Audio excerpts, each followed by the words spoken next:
Tim and Dean were great fossil hunters. They were the very best at finding dinosaur bones. Although Tim and Dean were quite similar, they were outright enemies. The two men got into vicious arguments all the time. They couldn't coexist peacefully because their egos were too large. Tim thought he was the best fossil hunter, while Dean was sure that he was much better than Tim. One day, Tim was searching for fossils on the periphery of the city when he discovered a huge bone. He had never seen anything like it. He took his shovel and carefully excavated the dirt around it.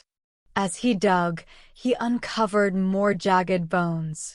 He realized that he had found an entire dinosaur skeleton. Tim couldn't conceive a plan to remove the huge skeleton all by himself. Such an endeavor would be too arduous. He needed help. He tried to think of people who would be capable of helping him remove the skeleton without breaking it. The only person Tim could think of was Dean, his enemy. Tim ran into the city to find Dean.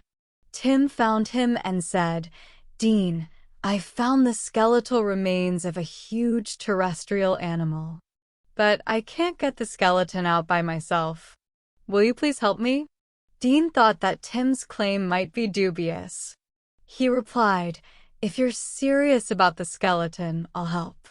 Tim excitedly showed Dean the skeleton's locale. They worked together to carefully remove each bone. And to keep the bones together, they tied them with elastic strips. When they were finished, they had attained a perfect skeleton. They used plaster to make a mold of the dinosaur's skull. They engraved their initials into it and gave it to the curator of a local museum. Tim and Dean found out that they could work very well together.